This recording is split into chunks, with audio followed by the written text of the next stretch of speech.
ليه آخر 4 شهور يعتبر أهم 4 شهور في الثانوية عامة؟ لأنهم ببساطة قادرين يقلبوا حياتك 360 درجة. لأنك لو استغلتهم صح قادر إنك تغير حياتك حرفيا وتوصل لكل اللي أنت عاوزه بإذن الله. أما لو ما استغلتهمش صح فممكن ببساطة جدا تلاقي نفسك ضايع حتى لو كنت ماشي كويس من أول السنة. وأعرف ناس كتير للأسف وقعت في نفس المشكلة. هما كام شهر يعتبر قليلين بس حرفيا تقدر تعمل فيهم حاجات كتير. يمكن تقدر تلم المنهج من اول وجديد وتراجع كمان من غير مبالغة. بس للي يستغلهم صح ال4 شهور دول هما اللي هيفرقوا بين اللي قادر يحارب عشان يوصل لهدفه وحلمه وبين اللي هيستسلم ويقع في نص السكة. فلازم تستغلهم صح وتوصل لأعلى استفادة منهم عشان بإذن الله توصل لهدفك وحلمك في آخر السنة. فازاي تستغل الفترة دي؟ اول حاجة تعملها لو علاقتك مع ربنا مش كويسة او مش متظبطة لازم تظبطها وتجدد النية مع نفسك ومع ربنا.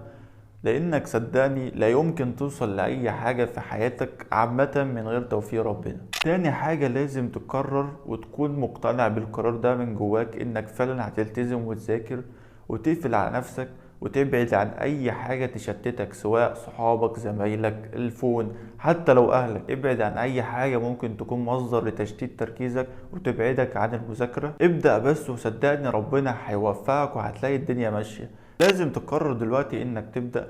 لو جيت بصيت بقالك قد ايه بتقول هبدأ ومبدأتش، لو كنت بدأت من وقتها كان زمانك دلوقتي في حتة تانية. صدقني هي بس مجرد البداية وبعد كده هتلاقي الدنيا ماشية بإذن الله.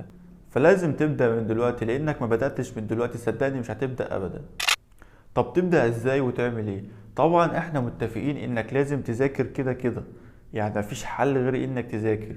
طبعا بجانب المذاكرة لازم تحل على اللي بتذاكره عشان تثبته. وصدقني مفيش افضل طريقة انك تثبت المعلومة اللي بتذاكرها غير انك تحل عليها.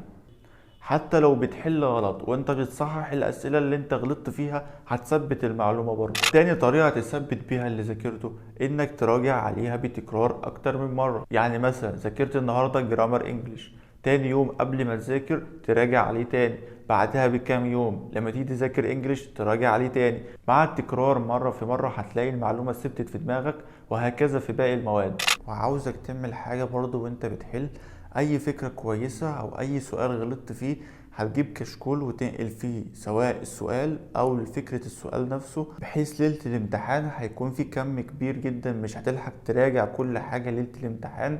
فهتجيب الكشكول ده وتبص على الأسئلة سواء اللي غلطت فيها أو فكرة الأسئلة الكويسة اللي ممكن تتكرر أو الأسئلة اللي بتتكرر على طول وهتراجع عليها بسرعة جدا. وده هيساعد معاك ليلة الامتحان وهينجز معاك في الوقت. وصدقني هتدعيلي كده. المذاكرة فكرتها انك تكررها والحل انك تحتفظ بأفكاره. على قد ما تقدر حافظ على وقتك. ما ينفعش تضيع وقتك في الدروس بره او في المواصلات. درسين 3 في المادة ده تضييع وقت حرفيا. انت كده بتضيع وقتك وفلوسك ومجهودك على الفاضي. درس واحد بس في المادة كفاية. والغي باقي الدروس واستقر على مدرس واحد بس اللي بتفهم منه او اللي بيحل معاك وبينجز معاك في المادة. والغي باقي المدرسين. والوقت اللي بتضيعه ده سواء في درسين او 3 تقدر انت تستغله في البيت وتذاكر وتحل هيبقى افيد لك واحسن لك بكتير والله صدقني. اما لو بتضيع وقت كتير في المواصلات او مكان الدروس بعيد جدا عن بيتك استغل الوقت ده وما تنزلش دروس خالص. وعندك مصادر كتير سواء اونلاين او سواء يوتيوب مدرسين كتير كويسين يقدروا يغنوك عن نزولك ده. واستثمر وقتك ده انت في حاجة لكل دقيقة هتضيعها سواء في دروسك التانية او في تضييع وقتك في المواصلات. اخر حاجة هقولها لك نفسيتك اهم من كل ده صدقني. انت ما عليك الا انك تذاكر وتعمل اللي عليك سواء نتيجة او اي حاجة تانية ده بيد ربنا مش بايدك. انت بس ذاكر واعمل اللي عليك وابذل كل مجهودك حرفيا في الفترة دي. لانك مطالب بس بالسعي انما النتيجة دي كده كده بإيد ربنا مش بإيدك ولا بإيد أي حد تاني. فحافظ على نفسيتك وحافظ على نفسك وخلي ليك وقت بتاعك انت بس اعمل فيه اي حاجة انت بتحبها. بعد ما تخلص مذاكرة كده ممكن تخلي ليك ساعة تلعب فيها براحتك ما تعملش فيها خالص.